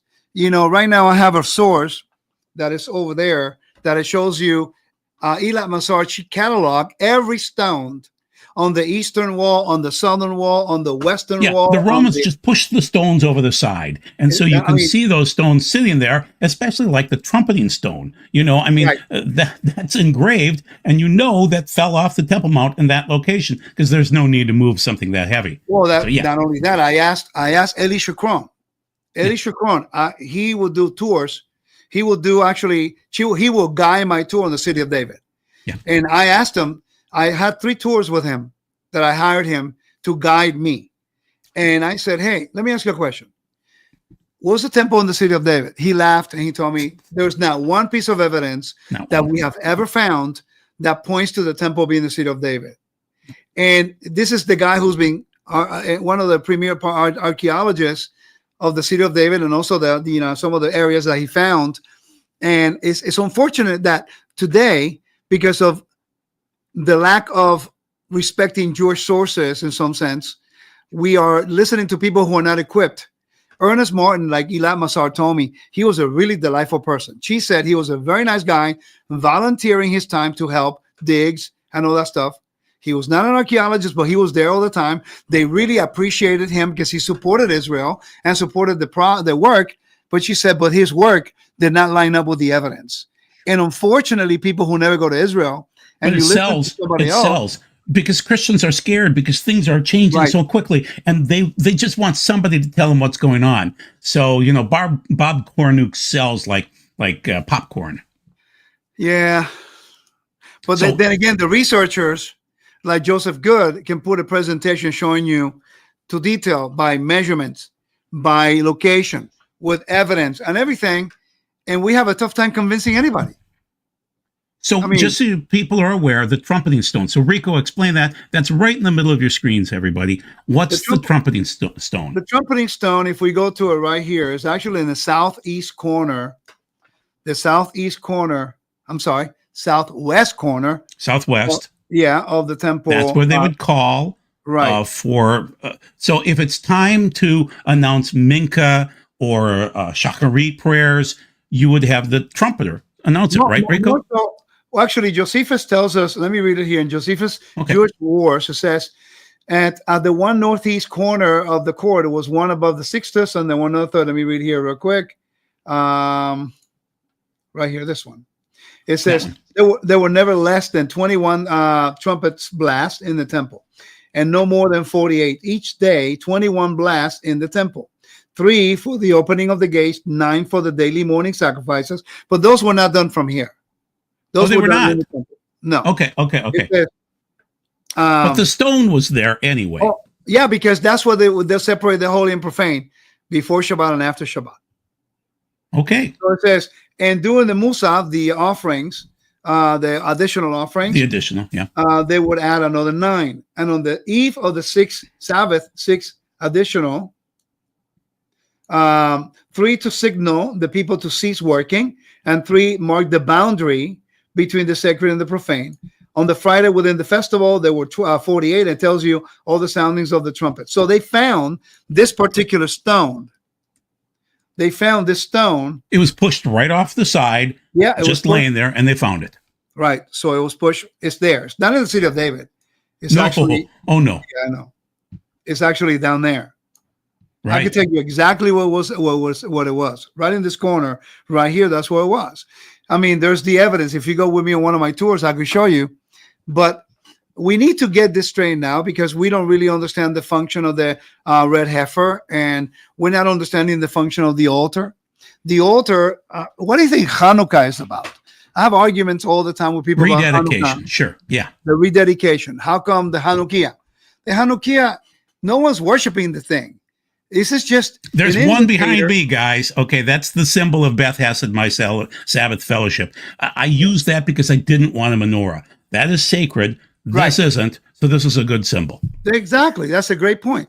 Now, every single one of them, the middle one was the one they liked the other ones. The 8 days is because it takes 7 days. On the 8th day, it's an altar to God. It's in the book of Ezekiel, and it's also in the book of Leviticus. It tells you that. The Bible John talks about it in John chapter 10. Yeshua was excited about it. So it's about, what's really funny when people tell me, well, Yeshua went, but he didn't have to. He wasn't, it's the dedication of the temple. He would love that. I know he would. The problem is that, unfortunately, remember that there is an anti-Jewish sentiment within the people who follow Torah, and anything Jewish is bad. And I submit to you that that's not true. There's a lot of wisdom in Christian scholars that I studied. It doesn't mean that I'm going to do their lifestyle, because many of them don't follow Torah, but their research and their findings are right on point. Okay? It's like me saying I'm not going to go to a doctor who doesn't know Yeshua. Makes no sense. If I go to a doctor, I just care that he has a certification so he can give me the proper medications for me to be okay. Now, if he believes in the Messiah, even better. But that's not the prerequisite for him to get his requirements in order for him to be a doctor. So all of a sudden now we say, well, if they're priests, but they don't believe in Yeshua, it's not legit. Wait a second. Yeshua was not in the time of Aaron. That means that Aaron is not legit, and the sons of Aaron either, when God said they're consecrated and they're waived and they're ordained and they're anointed. I mean, we have lost our minds because we assumed that Yeshua has to be in every facet or every little thing. And that's not necessarily true. Even Heiser make a video on this. Is Yeshua everywhere in the Bible? Can you apply everything to Yeshua? Well, no, because yes, many things speaks about Messiah. No one doubts that. But to say, and I heard these people say this, if the priests in the temple are not believers in Yeshua, then it's not legit. Wait a second. Then why would Yeshua go to the temple before his resurrection, and he will go there for the feast, and every single one of those priests were actually ordained to do the service, and he never said anything about it? How come Yeshua never said, by the way, guys, it's all illegitimate? Never once said that. After the resurrection, he told the disciples to wait. And they waited for the day of Pentecost. And it wasn't until chapter 5, I think chapter 5 or 6, when it says that the word grew in Jerusalem and many of the priests believe in the faith. They never stopped being priests. And then we see in Acts chapter 21, when Paul is doing a Nazarite vow, and he's taking 4 other guys with him to do the offerings in the temple. I mean, where's our disconnect here? We don't study the temple. So Joe Good studies the temple. Rico Cortes studies the temple. Not many other Messianic scholars do. I mean, they study other things, which is wonderful, but you two are the best at it. You do choose other sources than just standard Bible. You go to Josephus. You read from the Talmud and Mishnah, things like that. And so you're reconciling things. But that doesn't mean that it's evil. It just means that you're resourcing things properly and you're citing the right sources. Well, so, I mean, this is the reason why Joe has gained a lot of credibility among some of the leading rabbis in Israel. I mean, I remember one of them who's a friend of mine. He told me, and my wife, he goes, 30 years, no one really cared about the temple too much except Joe. And he's a rabbi. And they love Joe. I can tell you honestly, they love Joe. You know they why? love you too. Yeah. Thank you. You know why they do? Because he's respectful of the resources. They know his lifestyle. They know my lifestyle. We're not compromising on our beliefs, but yet we can hold our conversations with them at their level to the best of our ability. And I'm blessed to have Joe teach me that we're able to gain their respect, even though they know we believe in Yeshua. You said respect. You are respectful. That's it. They appreciate that.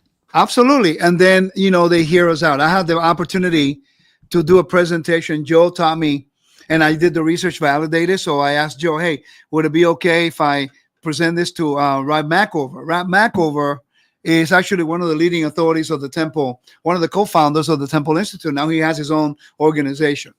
And he allowed me to have 30 minutes. And I was able to present to him where the altar would have been located, something that Joe has been looking at for a long time, that we have an idea more or less where it is, based on Josephus and the Mishnah and the archaeology and the topography. But we have the opportunity, and he gave me the honor to listen to me for 30 minutes. And he listened. And he looked at me, he goes, I didn't think about a few things that you mentioned before.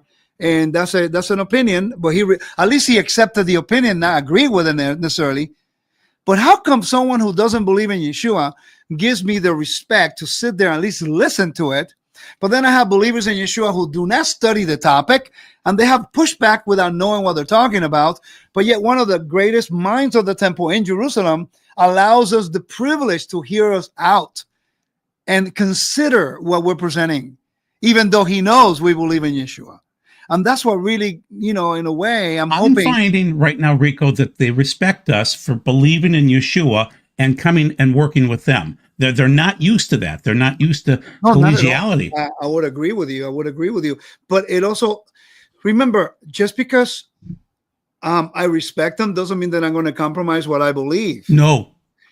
But, when I found the common ground, and when I start talking about the temple there, they're blown away because it's something that is not commonly spoken by regular people. No. But when I'm there and I start quoting some of the resources about the temple, they recognize, wait a minute, what you study? And I tell them, and who my teacher, and what we do and whatever. And it opens their mind to go, wow, people from the nations are actually really interested in this. Yes. And now we have at least a conversation, to have an equal basis of respect. And that's really all we ask. If we do not learn about the function of the temple, we're not going to understand eschatology. We're not going to. We're going to be speculating. That's why we have many people prophesying, and nothing ever comes true. And let me ask you a question. Where's the accountability? When somebody starts prophecy, the Lord told me, nothing happens. And then who's going to keep them accountable? I'll tell you one thing. Can I give you a quick story? And we'll let you laugh off this one. But so I go to Torah fellowships in Minneapolis, and one of my buddies, Tom, I've known him for years. I was at his house. We were doing a Torah fellowship. Everything was fine. And then he said, Joel, I need to talk to you. And he brought me into his study, and he said, Joel, I know you love your eschatology, because that's about all I talk about. Yeshua coming, and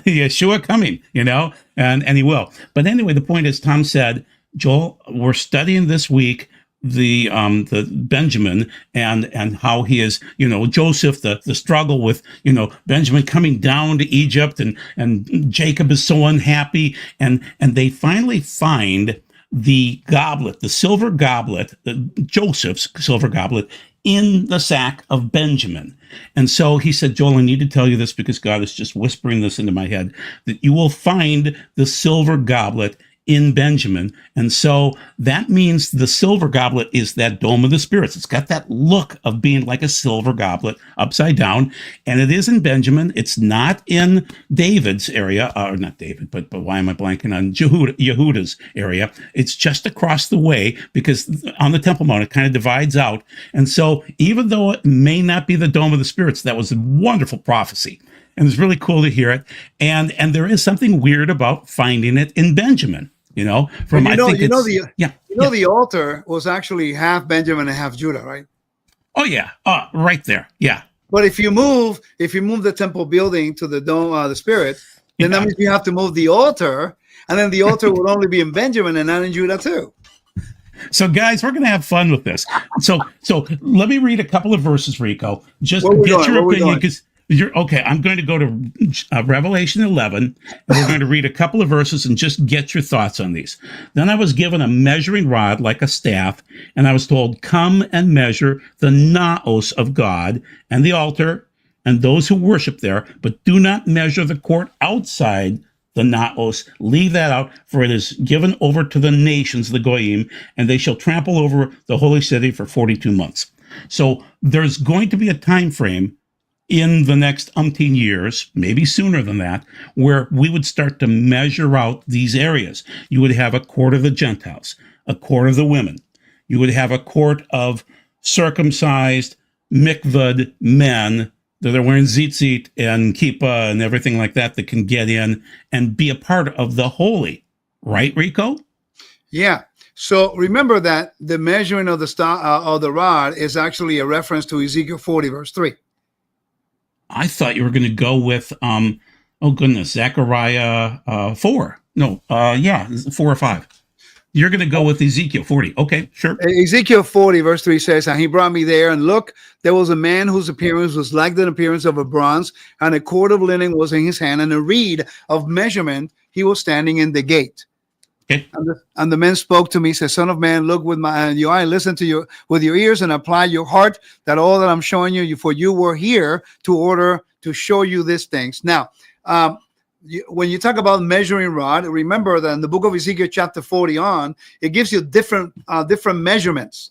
It gives you the 5 tefakim, and then the 6.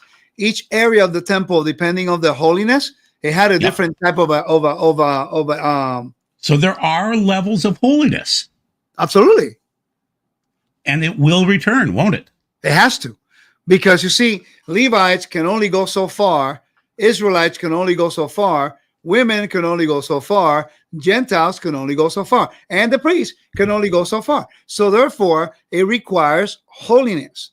And this is something that in my house, for example, there's a common area. And there's the guest rooms, guest bathrooms. And there's my wife's bedroom. No one can go in there. My children knock on the door when they're at home, if they want to go in there. That is our sacred space. Sure. Same thing in the house of God.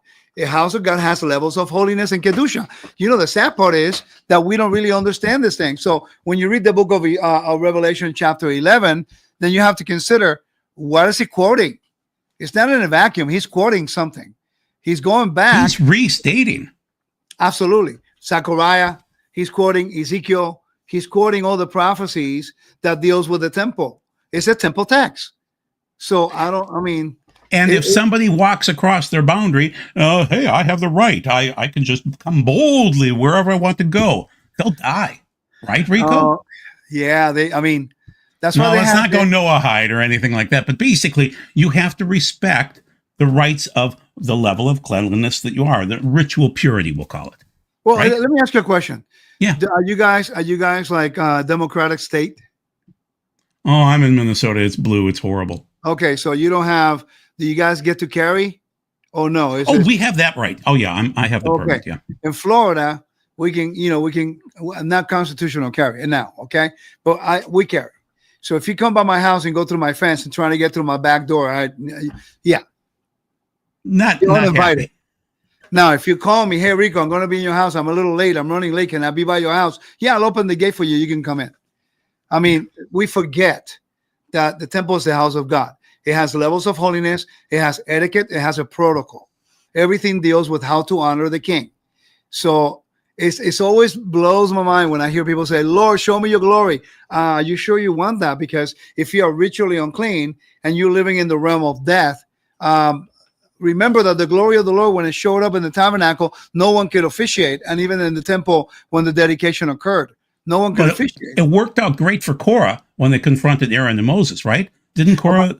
Great example. Because what Korah did, he usurped the authority that God gave Moses. Right. And Aaron.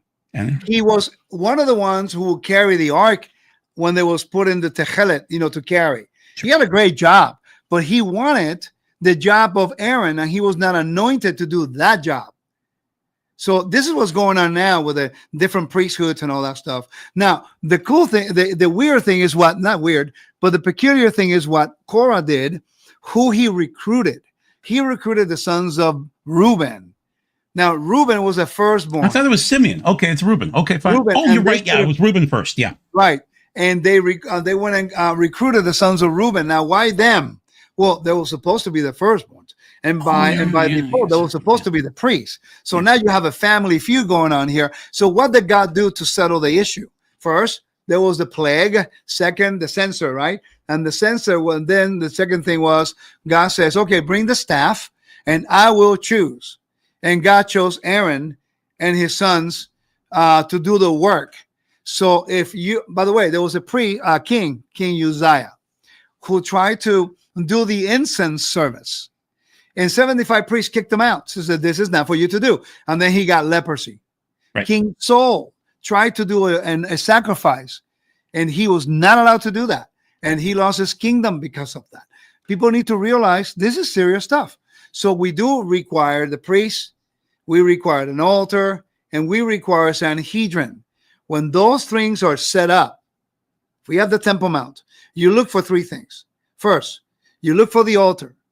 You have to have a Sanhedrin. By the way, Joel, that in itself is going to create possible civil war in Israel, because the Knesset is not going to give up their power of authority to a religious court. Right. And then the people who are Israelis, who are not religious, they're going to go like, wait a minute, we don't want to submit to the ultra-Orthodox, because that's what they're assuming. Now, many things, when the Sanhedrin Council is reconvened, many things has to change. One, the half shekel has to be paid again. And two, the calendar will be restored, because there will be an altar. And according to Numbers 28, verse 11, then there will be an altar. We just read that. There will be an altar, people. That's right. And in order for the months to be counted, when the Sanhedrin and the altar is established, it requires a sacrifice. Numbers chapter 28, verse 11. Sure. So therefore, when that is established, you know what could happen? What? The Sanhedrin Council will have the power to call anyone amongst the nations who are teaching Torah and they're teaching to transgress against the Torah. And according to the Torah command given by God, they have that authority. People don't want to hear that. Oh my. Let me prove it to you. In the book of Acts, the Sadducees arrested Peter and the disciples. Sure. The high priest and the Sadducees, not the Pharisees. Pay attention to the text. Very important. They took him to the Sanhedrin Council, right? Remember, they put him in jail, and the angel of the Lord got him out, and they were preaching in the temple. Sure, yeah. And then Gamaliel came in and defended them. Gamaliel was actually the president of the Sanhedrin Council. He was the last rule. They let him go. And you notice that after they found no fault in them, because they didn't do anything wrong, that they were going to the temple and they were preaching the gospel. Now, I got a question for the audience. How come the New Testament does not tell us that after that event, the disciples were opposing the calendars and the offerings and everything in dealing with the temple at that time, when they saw their case of the gospel to the highest court of the Jewish judicial matters there, the Sanhedrin, and when Gamaliel says, you guys can leave, they said they went up every day to the temple to preach and to teach that Yeshua is Messiah. And after that point, they had no issues until Paul came into the picture. So I got a question. Why is it that Peter, nor John, nor James, nor any of the disciples, after that encounter with the council, did they preach against the calendar or against the priesthood or against the temple or against the offerings? These are valid questions. It's hard to reconcile it. It really is. James was there. James was there. The half brother of Yeshua was there in Jerusalem every day praying. They called him Old Camel Knees, So he was, and then finally they got so sick and tired of him that they threw him off the top of the temple or something like that. I can't see you. Where you at? Oh, I'm sorry. Yeah, here, let me pop myself back up again. And so by the way, that yeah. event occurred when they changed a procurator. They were changing one guy, and they took the opportunity in the change. Pilate was no longer in the picture. He was already gone. But when that changed, they actually took advantage of that. It almost created a war because they knew that James was a righteous man. He was. Everyone knew that. All the rabbis did, so the Pharisees would have known he was righteous. Right. And they were afraid to kill him, but finally they had to. Now, can you imagine? We never hear that story. No. But James never complained about the sacrificial system. He never complained about, there's no record at all. He worshiped as a regular going into the temple as if he was Jewish, obviously, but as a like a Pharisee in some ways, and so there was no complaints, no problems until finally there became a political problem. So basically we'll have this time during the end times when we'll have the system start up again. The red heifer would start it on the Mount of Olives, and then they would have to figure out a way to get the ashes into Jerusalem, to the Temple Mount area. I don't know how you get that through a graveyard, because Rico, you've been there before. There's a graveyard by the Eastern Gate. There's a way that's called the Kohanim way.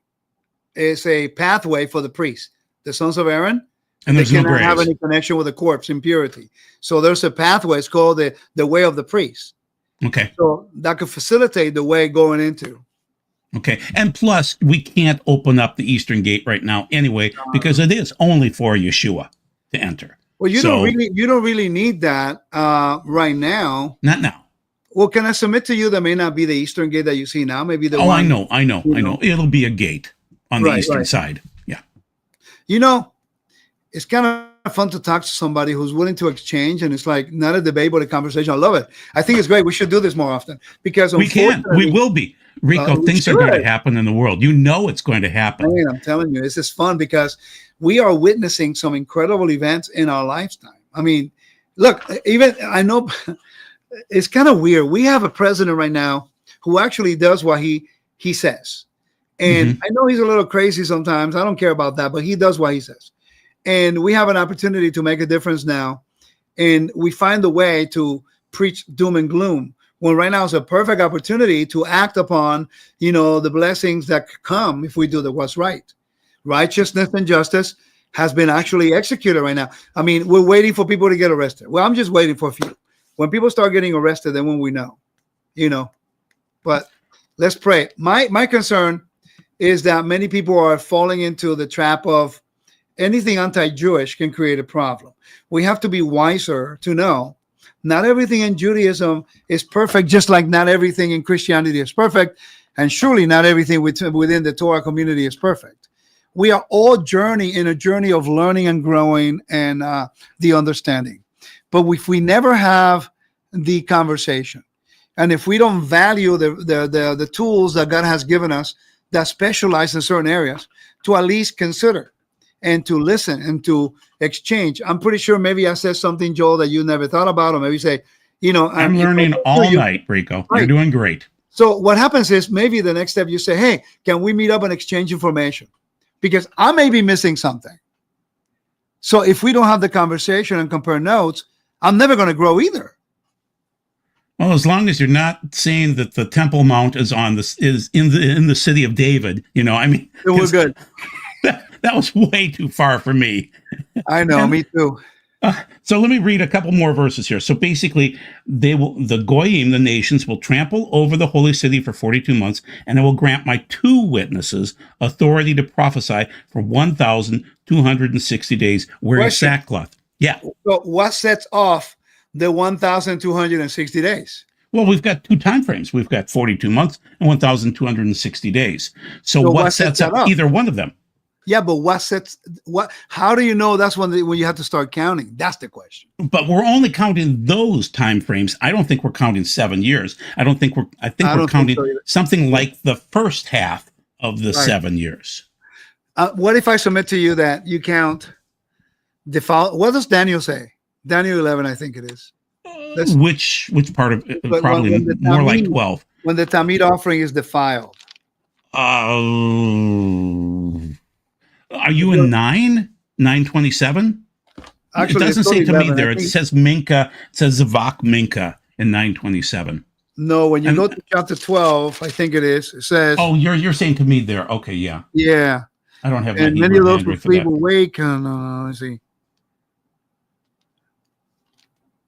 It says chapter 11? Oh, there you It go. can't be 11. 11 is more like Well, the king's. It's fighting, chapter yeah. 12, verse 11. It says, and from the time of the daily offering, it's taken away. That's the Tamid. Tamid, yes. So that So- means that The Tamid are continuous offerings that are Shacharit in the morning, Minka in the afternoon, 9 o'clock, 3 o'clock. They are continuous. They keep on going, people. right. And then they say there will be 1,290 days. And the assumption is they will be holy because I can't find an example in the Torah or in the Tanakh where Tamid offerings are not considered holy. Even without the ark in the Holy of Holies, they're still considered holy. Yeshua walked in as if it was still holy. Well, so now we get an idea that the dates that are being used in the book of Revelation is connected with the prophecies in Daniel. So Okay. now you have to connect. The altar becomes really the core understanding there. Without an altar, and by the way, it takes 8 days. So between the purification of whatever takes place, 8 days you have an altar. And my question is, what happens and what would you say, not you, but the audience, when the first Tamid in the morning, if you go to the book of Numbers, chapter 28, it You tells think it'll be the morning? Erev Vavoker? I would say it'd be the afternoon first, then the morning. for the service, you mean? Yeah, for the Tamid. I would say it starts on the evening. But you know what? I don't care. Rico will go with your morning. Shacharit, that's fine. Either way, as long as they do it during the daytime, we're good. But when it's established, because it makes sense because you have the morning and the afternoon. Right. So I mean, if they start in the afternoon, it's legit because it's part of the appointed time. It looks like it's going to be very specific because we're counting Erev Vavoker. It has to be very and specific, by X. the way. Yeah. Oh, yeah. People don't realize that the laws of the temple are very specific. For example, there are certain sacrifices that requires certain amount of priests. So you have to have the priest necessary to do the service, because if one of them gets sick, you cannot do that, and then you have to. Then that's a problem. The moment they start, they can't stop. This is the thing. It's continuous. It's Tamid. Yeah. Right. So it's continual, and the Bible gives us that great clue, and it happened already in the time of Antiochus, Okay. and then it happened later on during the time of Pompey, Sure. and then it happened again during the time of the destruction of the temple. Sure. So therefore, we have cyclical patterns in which these things happen and was restored, but then it will happen again, except that this time is the last time, So let me throw an idea by you. So basically, It gives the 42 months for the Gentiles, and it describes how they'll overrun. Gentiles tend to look by the months. They go month to month to month, okay? And their years are set up by the months and things like that, and it's solar based. Whereas the days, as we're messianics, as we're Sabbath keepers, we're always looking forward to Sabbath, always. So I say that it seems like the 42 months in these cases would be talking about Gentiles and how their reconciliation would be. And then the 1,260 days wearing sackcloth. Why would they be wearing sackcloth? What's the point of that based on the Torah? Well, I don't know. Be mourning. I'm really not sure. It's one of those chapters that I have to look at. I don't want to give you an answer if I'm not sure. But it would be the Sabbath keepers that would be keeping the 1,260 days, including the two witnesses. They would be working every 6 days, doing whatever their deeds are, and then on the seventh day they would rest, because that is how you count the 1,260 days. Well, it's only logical because, people don't realize the book of Revelation was written after the destruction of the temple during the time of Domitian, the emperor. Mm-hmm. And it was during the time of chaos. It's actually talking about a deliverance from God to the people who are faithful in the time when the Romans destroyed the temple. The beast was actually the emperor, and the image was the imperial cult of the image of the beast, the emperor. So, I mean, in context for when it was written, it's easy to understand what they were saying. And they thought that they were going to have the restoration of the temple in their lifetime. Clearly, it didn't happen in their lifetime. It's going to be repeated in the future. So some of these things I'm still playing out. That's fine. So I'm still trying to figure it out. Okay. The other timing that's mentioned in the in Revelation and Daniel is a time, times, and half a time. So that's moed, moedi, and then vachetzi. And so it seems as though if you moed is Passover, Sukkot, Feast of Tabernacles, those types of moeds, and it seems like the only ones that are on the full moon that would match up with that would be Passover and Sukkot, Sukkot. That if you were going to go by moeds or moedi, and then the half time frame, you would be looking at aligning back up with the festivals, the moed, right, Rico?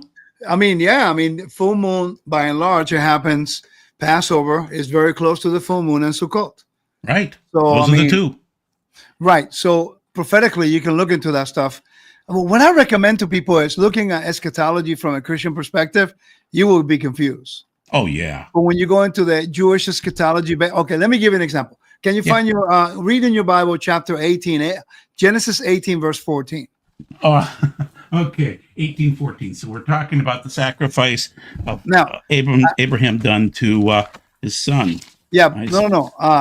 Genesis 18. Oh, 22. I'm sorry. I'm thinking of 22. Let me go to 18. Okay. Verse 14. 1814. Is anything too hard for the Lord? I will return to you at the appointed time next year, and Sarah will have a son. Okay. There you go. So now what's interesting is you don't see it in the English. No. You will see it in the Hebrew, which, by the way, it tells you exactly the time frame when the angel showed up and talked to Abraham and Sarah, which was the spring, Nisan. Yep, Nisan. And it's telling them that they're going to have a son in Nisan. But you don't see it in that text. But when you read it, what's 14 here? Here we go. Is anything too impossible for the Lord? I will return to you when the season comes around again. If you look in the Hebrew and you look to some other versions, it says the time of life, the spring. Now we know when Isaac was born in the spring, when the angels appeared to Abraham and Sarah in the spring, when the covenant of the pieces occurred in the spring, because it says that 400 years from them, then they will be delivered from Egypt. So they came out of Egypt in the spring, because the covenant of the pieces, chapter 15, was done in the spring. They crossed the river Jordan in the spring. So the spring is very significant. It's the time of life in the ancient Near East, because you have from winter, death. Spring is life. So therefore, now we know why Yeshua resurrected in the spring during the time of the season of the first fruits, because instead of presenting first fruits to the gods, now is sanctified to God, and anyone who believes in God through Yeshua is also sanctified. So everything is connected. Eschatology with the temple, with the feast, in the sacred times. It's all connected. This is an example of what you're talking about. If we don't look into the feast as a point of reference where things take off eschatologically, then we're going to get lost, because then we're going to look at the different countings and the different type of reckoning of time from the Western perspective instead of from God's biblical timetables. And that's why it's important to go back to the temple to understand these things. So my new theory over the last week is that if you're going to have a Shavuot occur where the rush of the wind comes in, that would be on the east side of the tabernacle, of the temple area, Temple Mount area. That would be where they were meeting. They seem to be meeting in Solomon's Colonnade, that area, but it would generally be east of the temple in 3033 Common Era. And so then the wind would rush in, and then they have the gifts of God's Spirit.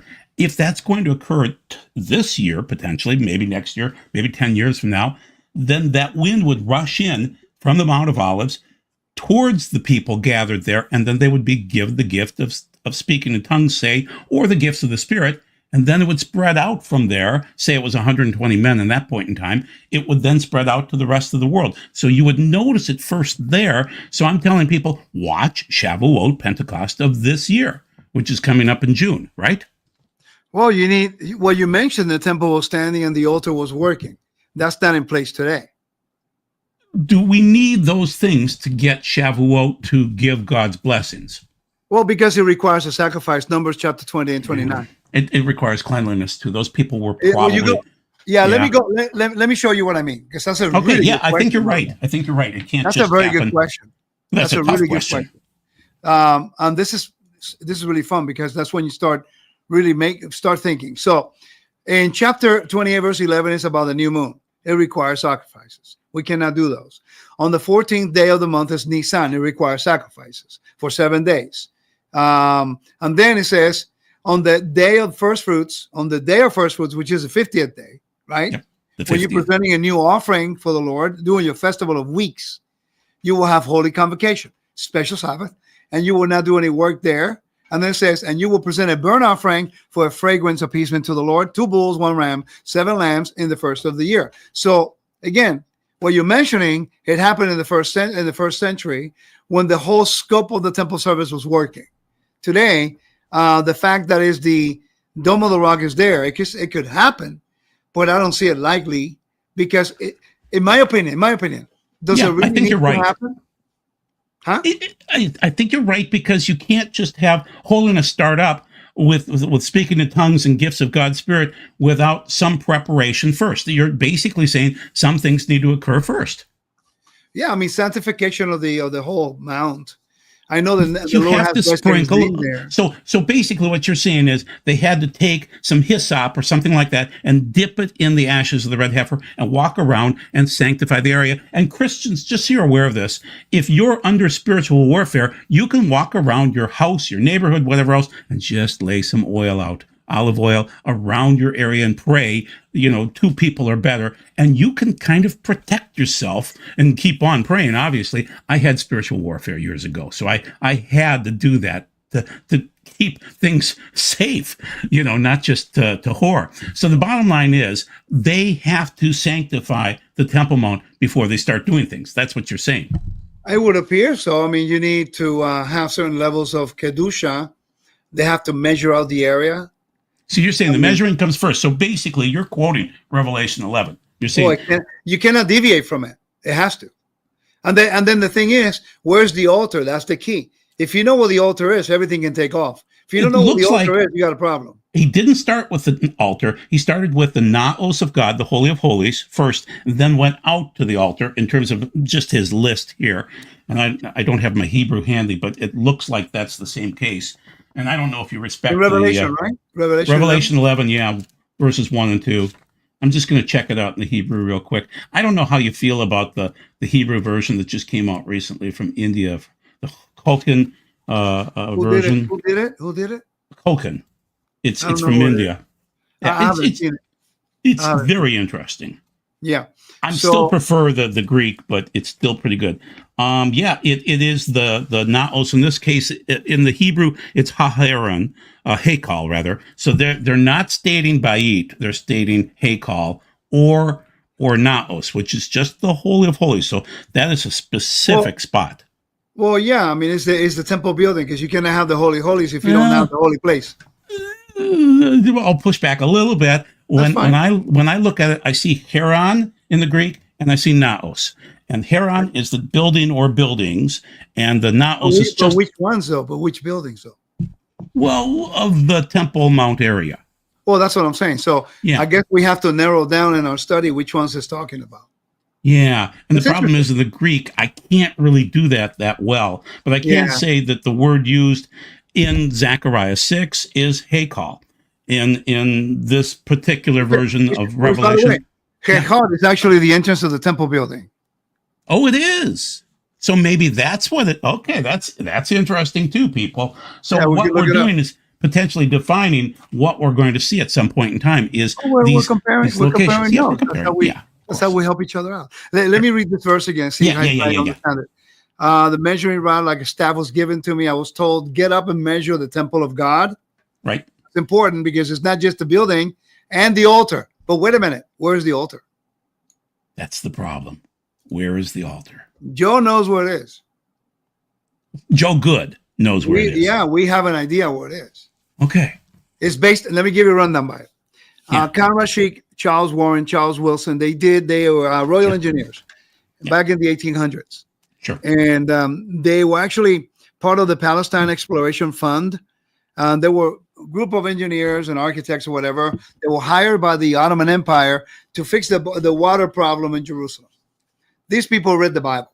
So what they did, they started like doing archaeological. They're all the original archaeologists, right? Oh, yeah. This is 1867. Oh, it's man, just it's amazing. incredible. Mark Twain is above, and Mark Twain's going, oh, I'm going to tell you everything. And down below, Warren is doing incredible things. Yeah.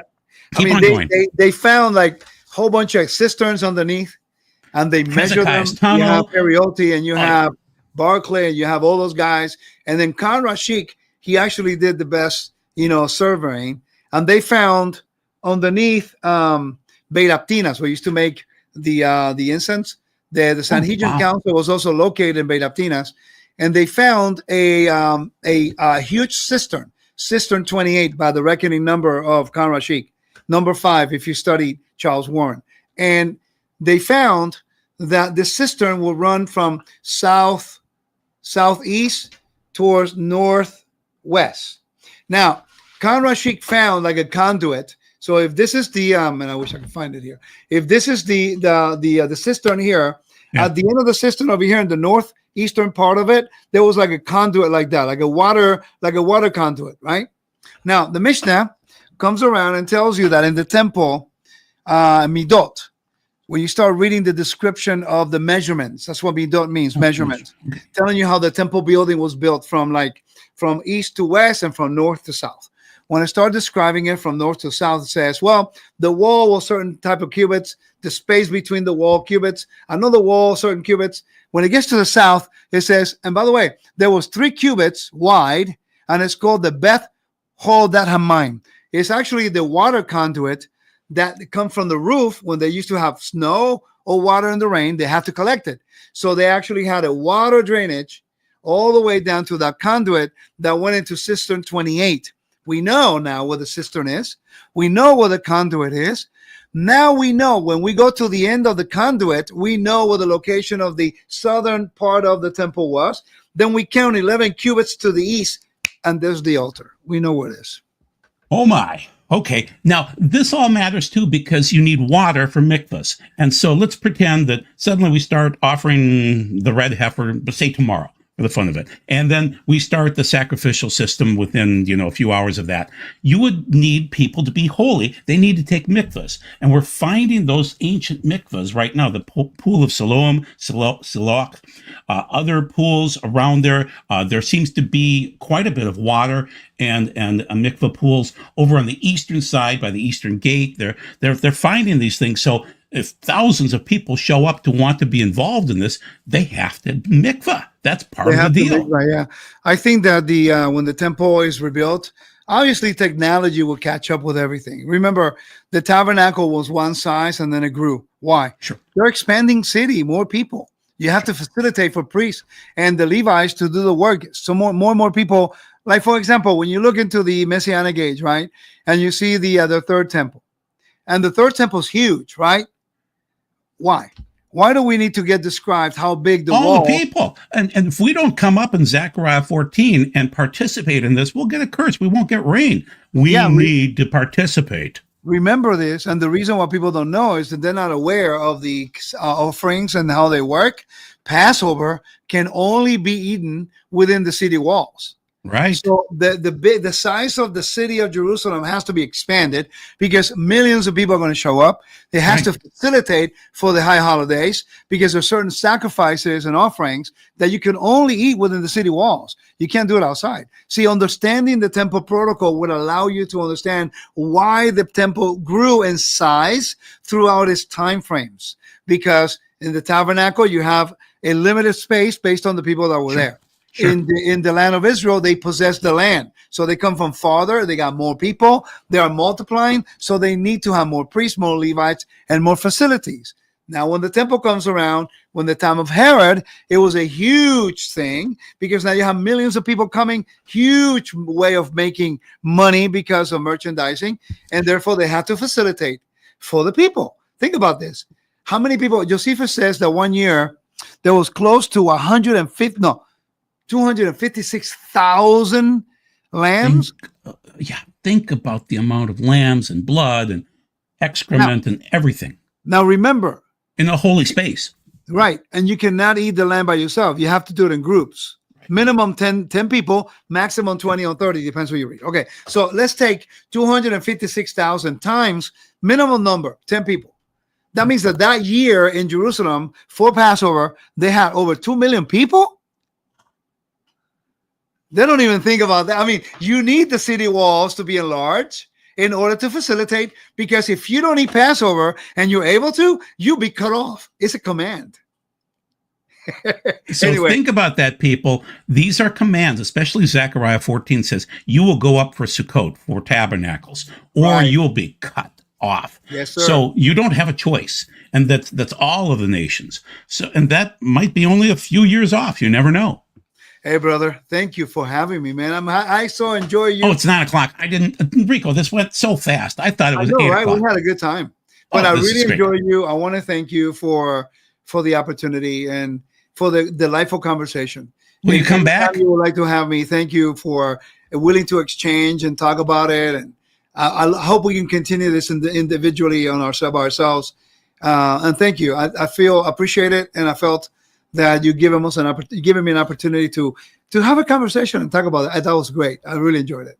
Good. I hope the audience enjoyed it. I'm really sorry I didn't answer any questions or, even address them. Rico was saying so much information, I couldn't process that and read the questions. So, pardon me. Okay, thank you for having me. Thank you. Thank you. God bless everybody. Thank you very much for joining us tonight. Let me get my mouse back on the right screen here. There we go. And I'll end the stream. Thank you. Rico, stay on for just a minute.